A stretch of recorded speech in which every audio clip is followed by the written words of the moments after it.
Mesdames et messieurs, bonjour et bienvenue sur Congo Promo TV 5, c'est votre magazine qui se passe balade avec votre secrétaire Pata Plus. Nous disons le Pata Plus a raté sur les initiatives vraiment tout façon dans ça, tout ça dans Grenoble. Tout ça dans Grenoble, mais nous avons abattu Paris. Bati Paris, tout est baillé ça, nous côté dans Grenoble, nous avons vraiment Paris. Nous on devait parce que mini basa oui on peut déjà les caras déjà la banette sur la main tout nous capter les vraiment la grande ah bah ça là ça la tonton avec je suis un journaliste. voilà je vais les artistes nous la grande awa on a fait pour comprendre que la grande ça nous la grande on nous parler de côté ça ouais donc c'est présenté dans notre appel en partenariat histoire Grenoble Mbota Owen Brad Boy Lionel Messi de la chanson à Kafano mon désir va servir bien et puis désir va tonton payer bien au moins Grenoble toyé parce qu'il est là toyé tout dans la showcase maro à Oeda pena au bateau Bazelagi le 22 à samedi à vélo donc il y a un toyé pour la showcase voilà et puis tout ça nous nous promettons là-bas la Grenoble parce que nous avons petit bazar nasi commencer le copain aïe babaji na Grenoble aïe babamomi na Grenoble donc babaji na combat petit nous promettons la soirée ouais président Manassé Moko on a passé le mot papa Braïchou dans la bien Braïchou dans Braïchou bah j'ai na Grenoble même si bah petit mais bah il musicien bien mon well grand boy déjà bah il qui aïe mara bien après ça va bien à soigner va mettre ma bateau donc les leçons qui baillent pour fêter la bango tout ça la bango ambiance bon alors ça la bango gémo mais on a bien ils appellent bien ambiance qui toko baya et puis pour passer soirée moi il y a bien bon c'est pour la musique mais écoutez même on a bien la remonte on va mettre ça là ni pour tout nous aura à la boy donc bah il va nous voir mais nous avons mon sans espoir si je ne me trompe pas donc c'est le son vocal au plus déjà moi vous na baje na Grenoble au boya na soir à l'élo bayi ba déjà moi tempo na ko ngana ndaki yo mais na yebité sur la juste trompé na yo que nous devons na badini mo bonne ba failli pour pas on dirait ba ça le son mo elo mo qui c'est plan là ouais donc ouais bah de belé ba grand artiste no lobby va valider déjà mon solo ouais mais quand on a sans espoir nous ba est-ce que c'est là vraiment pour appel ou bosser no chaba mode avion donc bon excuser biso to bosser no chaba mode avion donc ouais pour moni artiste belé a miné là on a lobby ba valida l'autre on a sans espoir on a parti na préféré Zara tant on est là si on a comme yo tunae est-ce que nzamba zali avina ngai est-ce que ma prière oyonga salaka chaque jour kendaka wapiango babinga na sambelaka gege donc sentir sans espoir donc yango omoni la moko moke lekokyo isa moto moko monene donc sans espoir yango ana titre oyo ça makambo nango puis yango nde toreprésente na soirée à lelo baya bamona ndenge love comme moi moke mais bokoyesa bato minene quoi voilà pour profiter de ta maman solo na niveau disque ils ont un niveau pour tourner moi chanson de DJ qui na net on a et ça ni le big de ça la maman de ça on a niveau disque ils ont un niveau ni et puis tout yeba to profiter est-ce que producteur a déjà ou bien zone va producteur ou moi tu rajoutes ça comment les gens m'accasent donc il va n'avoir produit ouais on a produit par la vraie parisien quoi par parisien bateau ba gagner Paris bateau ba yebi pour Véro ba Calvin Elengi ba président Manassé Mukoko ba MK Chris ba Paul Noseke ba Landry de Baja ba Foulek général un peu ce que moté comme ça Foulek donc bateau on a tout bateau ba na sima on dire ba na sima on a déjà bien dans ce déjà Calvin Elengi ba bien gagé un producteur c'est-à-dire gagé un producteur mon expérience c'est ça et puis par contre, tu vas produire, on est sans espoir de ça, on est clip à danger, félicitations à des part et d'autres, Bénin, Côte d'Ivoire, félicitations à l'artiste, on est ça à plaisir, on s'attire que il y a vrai, il y a un professionnel, il s'en a bien, il y a un pour money, il y a un travail clip, il s'en a des clips, il faut, ou bien chat, il y a un mystique, il y a un donc il y a un producteur à ça, puisque tu as un niveau, il y a. Dans le niveau, il y a quelques chansons, il faut ça ma voix définitive. Donc, on va faire définitivement sur le silicium au cara, tout petit mix et puis mastering. Directement, tu largues, voilà, Babi Mourigoni, en tout cas, j'ai un Grenoble pour que c'est confiance. Donc, il y a vraiment ébélé. Mais peut-être que l'émission des 14 sur le lobby dimanche pour les 3 samedi, qui est vraiment dans chaud, on a pas 243. Mais, bon, on a beau talaye, à l'équipe de la promo, pour que c'est confiance. Parce que nous, à Tala qui est déjà non. Donc, espoir est là pour tout. On a appelé la banque pour Paris, comme tous les cas, tous ont eu pression, on a précisé, Nancy, vous avez belé ça pour tout le monde. Tout ça, dans la team Wata, on dit de Paris, mais l'autre, le maman Wata, tout le maman, donc Nancy, on habite à Tours, on a Banoko, on a appelé ça, moi, personnel, par rapport à ce soir à l'îlot, quoi. Bonsoir, tonton. Bonsoir. Moi, c'est pas vraiment, moi, je suis de Grenoble. Donc, là, je suis aussi Paris, quoi. Donc, on a invité là, il y a la bonne musique, là, il y a 143, donc, là, j'ai une formation, donc, la musique va bien, voilà, on est là, quoi. Il y a la Grenoble, il y a Grenoble bien, il y a Grenoble bien, il y a Grenoble et puis il y a vraiment artiste de Paris, il y a vraiment il y a artiste, il y a Grenoble, donc on a mis placé pour plus d'informations, on a pas tout bon à soir à l'îlot. Oui, c'est bon. Ouais, non, ça va bien à Grenoble, le Baya, moi je look à la bonne musique, les gens à Grenoble, on a mis Grenoble donc il y a look à bien quoi. Les musiques, il y a bien. Donc, j'aime faire autre musique pour appeler ça où il va à Grenoble. Donc, il va y avoir il va vivre.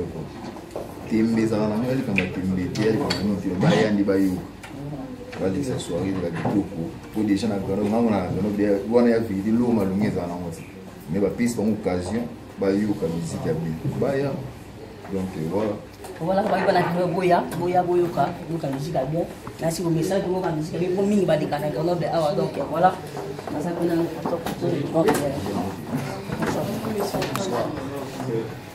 parce que Grenoble bon on a eu Paris mais si vous voulez tout le monde à Grenoble il sait que je n'ai pas besoin on fait la délégation ou bien il y a une formation. Oui, la délégation en fait ils sont toujours produire artistes webroad. On est une équipe de 8 personnes, moi et des potes à moi, notre président Manassim Koukavan à Abouibi Java et notre manager général Calvin. Donc nous avons produit une émission. On va voir ce que ça a donné aujourd'hui. Mais je crois que nous allons essayer de voir. On a profité de nos questions parce qu'il y a tout le pays, voilà, on a eu des gens qui ont été mais nous avons des producteurs aussi surtout les vidéos vous avez un staff et un rançon, tout le monde qui prend ça beaucoup par-ci par-là, nous ne pouvons pas rater. Si vous êtes comme un producteur, il faut surtout pour ça, nous avons la team, pour ça, pour tenir, pour tirer ma solo, tout on a besoin de la production. Je crois dans faire comprendre votre bébé. Bon, ben, bien, baby, d'ailleurs, on a eu ça.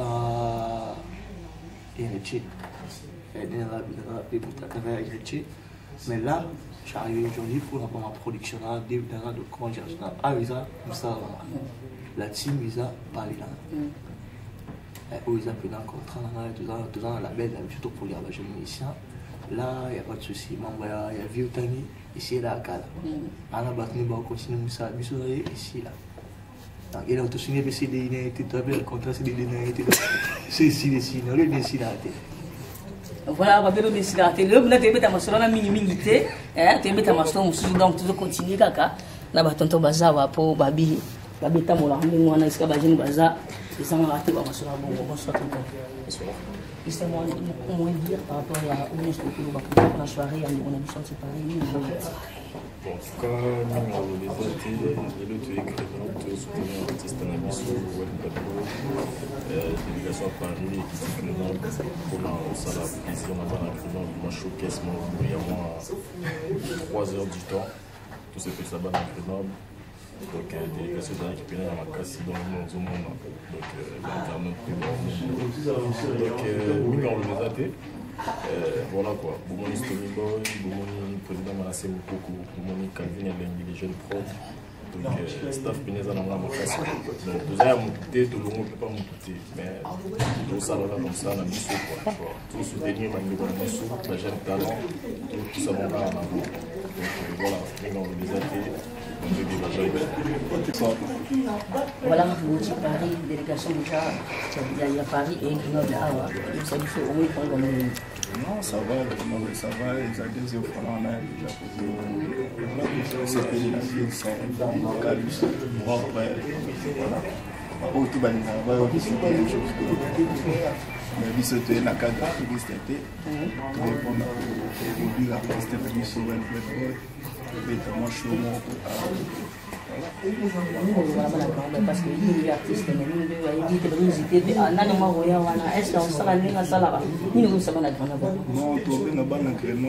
ça a décidé.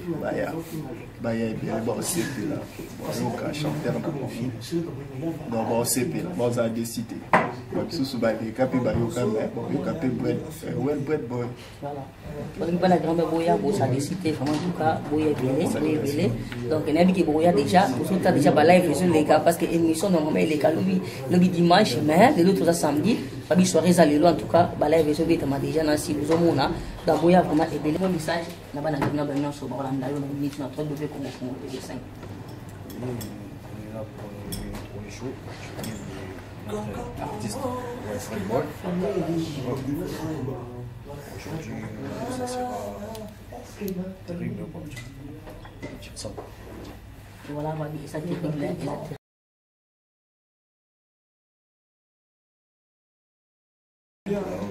Paris, Europe, monde entier, mais nous, on est obligé de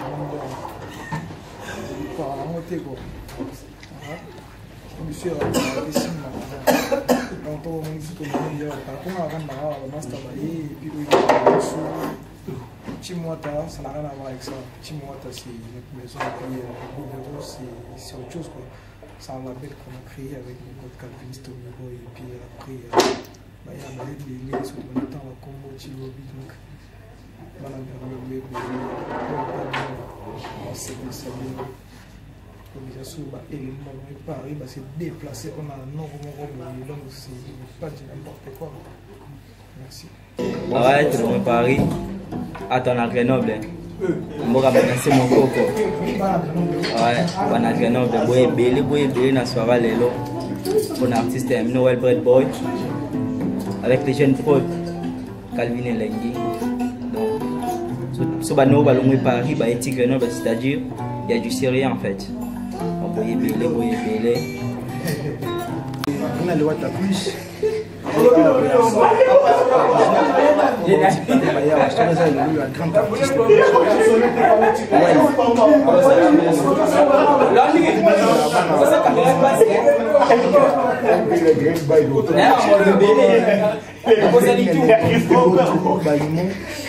Sur les allélos donc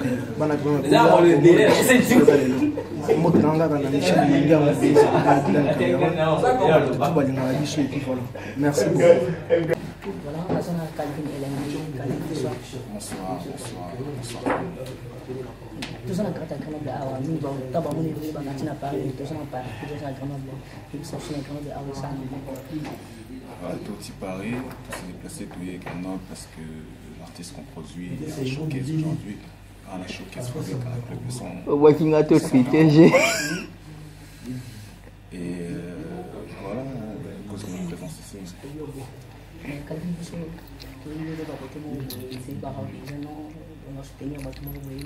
Pour créer la belle la production, et c'est une solution comme l'année. Tout ça à côté de nous. Côté de nous. C'est lui qui a côté ensemble,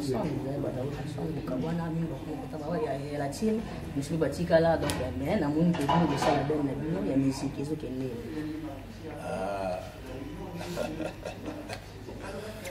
On préfère mettre la main sur la web. Au moins, nous sommes toute chose à une femme. Toute chose est à une bandit, toute chose est une femme. Comprendre, nous avons comme promo, il y a des sites quelque part, un site qui bino. Il faut comprendre. On ne peut pas passer quelque part. ici c'était le moment tout le mois paye ils seront comme expirés dans le solo bête la marona ils avaient une antiquité donc ils avaient antiquité mais ils ont fait partie de l'histoire donc tout évidemment mon qui tout expliquer bateau puis bah il peut-être à côté on a mais bah éviter comment ma production les appels moi rappelle tout le bon moi rappelle il y a un petit monde sur mais il y a un vraiment tout les là pour notre bien dans salon ça moi rappelle ça dit quoi et ben c'est-à-dire moi la cam moi comprendre bon c'est-à-dire au sol quand même la Calvin ah au San Antonio Tierra du Pachica le bourgeois ma solo on bet en mode soutien j'ai voilà mais pose-moi tes questions je te répondrai d'abord pété nyoso ma question nous tout n'a pas réponse non ça voilà les locaux de sa production là fait la belle la vie la production musique maintenant artiste vous produire et ça Bad Boy ou bien si vous ça de la production le premier artiste avec résultat concret on va dire c'est Bad Boy. Il y a aussi une jeune fille qu'on vient de recruter, la jolie garce, on l'appelle. On est sur son projet, ça sort aussi. Après son projet Bad Boy, mais effectivement le premier projet, c'est Bad Boy. Voilà, merci. Il y a des athées parce que nous avons fait tout ça, on a terminé en ce temps là. Le niveau production vraiment tout cas ma production c'est une basse unité et bien on vraiment essayer de raconter bah comme terme artiste bon producteur bon est-ce que aux autres maté vraiment beaucoup musique on a vu bah jeune artiste est-ce que beaucoup soit bon aux autres pas beaucoup ça on va prendre plaisir mais dans toute chose il y a toujours un risque. Dans toute chose, il y a toujours un risque. Aujourd'hui, la musique elle a évolué, les ventes aussi ont évolué. Aujourd'hui, il y a le streaming, il y a les téléchargements légaux, il y a les vues, YouTube te paye, il y a Spotify, tout le téléchargement légal, tout ça. C'est toute une panoplie de choses. Après, au moment le problème, c'est que les journalistes aident leurs artistes. C'est ce que je veux dire. Les journalistes aident leurs artistes. Chaque dimanche, au moins, les artistes ont l'équipe, leurs informations. Mais on dirait en France, les journalistes, ils sont complexés des musiciens d'Afrique. C'est-à-dire qu'il y a plein de musiciens en France, ça on a, mais les journalistes, il y a beaucoup de débats fortes, il dit on va propulser musique. Non, on dirait que la musique ils ont quand même la bakine. Il y a des musiciens poto, ils ont un cimetière, Nous avons été que le mixage, on sait que tant on va y avoir ça, le mixage, on va couper. Donc, il y a mixage, tout ça, après on va circuit. Donc, il faut aider. Comprendre. Vous donnez la main. Chaque dimanche, ils donnent des informations. Ils sont derrière leurs musiciens. Mais vous avez des musiciens ici, pour donner la force, vous ne donnez pas la force. Donc, il lui fallu Bisso Toya et qu'on essaie de faire malgré les petits moyens qu'on a. Et on s'en sort. On se sort quand même. L'album va sortir bientôt. Et puis, on peut se faire appréciation à Bino. Et puis voilà. Mais on va les passer. On va déjà les passer. Comment on va les présents, comment on va producteur. On se rend ici là déjà. Tout ça va master beta mabé. Tout ça la retirade déjà. Donc, c'est bon.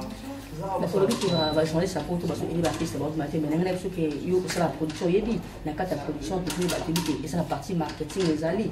Tant aussi, tant aux produits musiciens, artistes, parce que yo aussi marketing. Si vous changer sur rien, il y a peut-être un peu stratégie, peut-être il y a marketing. Dis-moi aujourd'hui, Bad Boy est là. Par exemple, on a PC, on a communauté.